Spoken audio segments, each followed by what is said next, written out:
Les passagers sont priés d'attacher leur ceinture. Nous allons atterrir dans quelques minutes. Enfin, nous voici arrivés. Ah oui, enfin.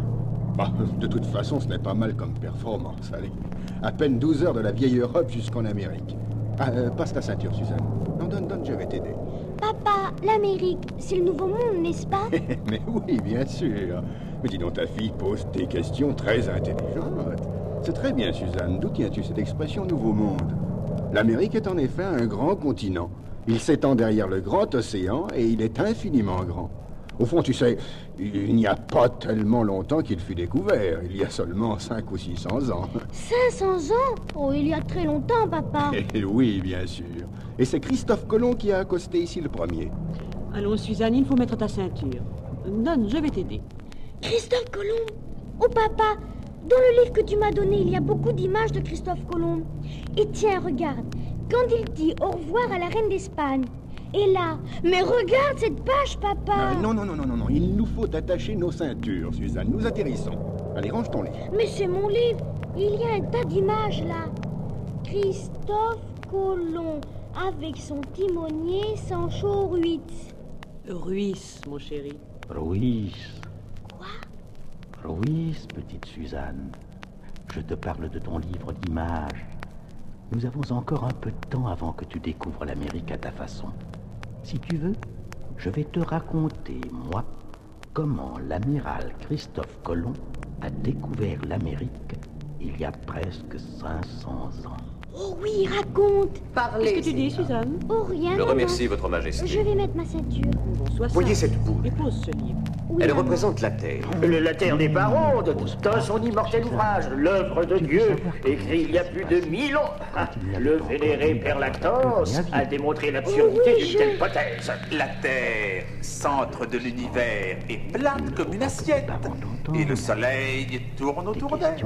Saint Paul compare le ciel au toit d'une tente. Extendens celum sicut tellem. Comment pourrait-on étendre une tente au-dessus d'une boule? Non, permettez-moi. Alors je suis le signor Sancho Les deux hémisphères étant coupés par premier la mer des timonier du signor. Mare Tenebrosum, on de ne peut, en l'amiral se dirigeant vers l'ouest, Christophe aborder la Colomb. terre des Indes.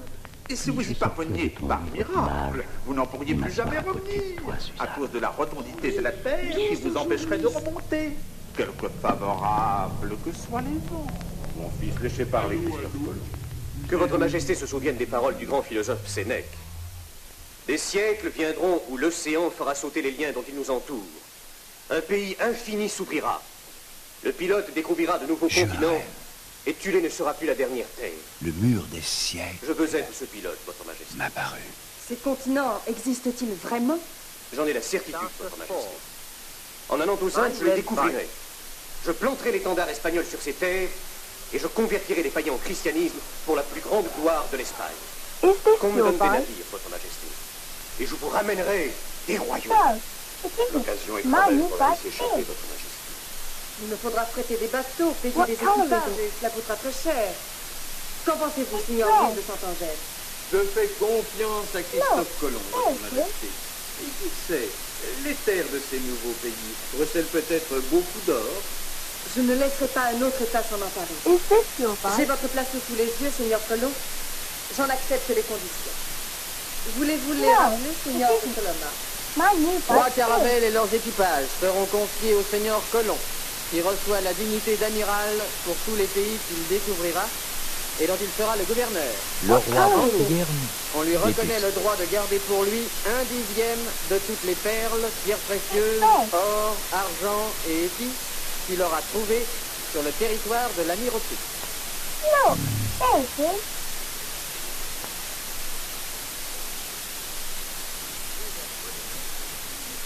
Conversational pattern 1. Example. Is your car big? No, my car's not big. Example. Is your house small? No, my house is not small.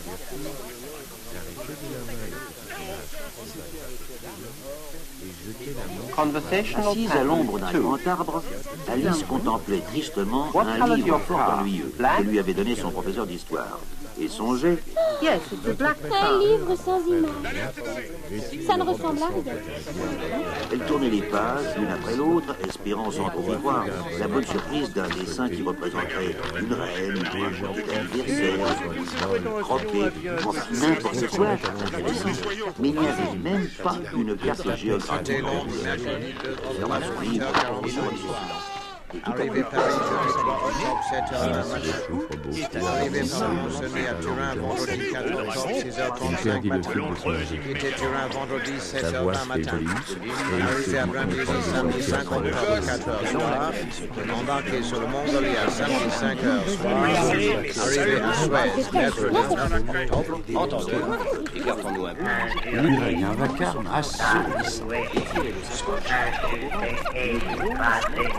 Et le livre de Will, l'as-tu retrouvé? Je crois que c'est Stone de Delibel qui est allé voir notre ami. Tu lui as apporté le fameux bouquin.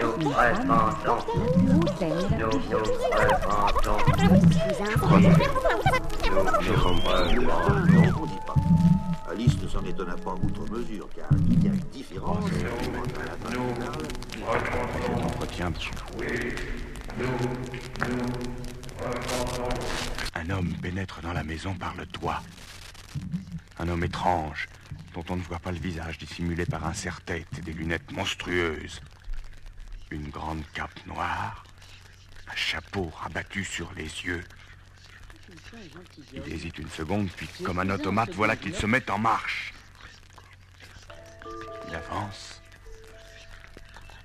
Il avance dans le couloir. Abellos habéis cambiado de maestro. Il descend l'escalier. Il descend toujours.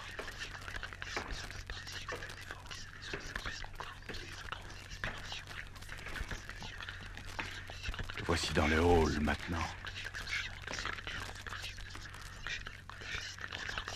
Voilà, ma boucle est bouclée. Il était une fois un gentilhomme qui épousa en secondes noces une femme la plus hautaine et la plus fière qu'on ait jamais vue. Elle avait deux filles de son humeur et qui lui ressemblaient à toutes choses. Et qui lui ressemblaient en tout. Le mari? De son côté, le mari avait une fille qui était d'une grande douceur. Tenant cela de sa pauvre mère, qui de son vivant était la meilleure personne du monde. Les noces ne furent pas plutôt terminées que la belle-mère fit éclater ses mauvais sentiments. Les noces ne furent pas plutôt faites. Elle ne put souffrir les qualités de sa jeune belle-fille qui rendait ses propres enfants encore plus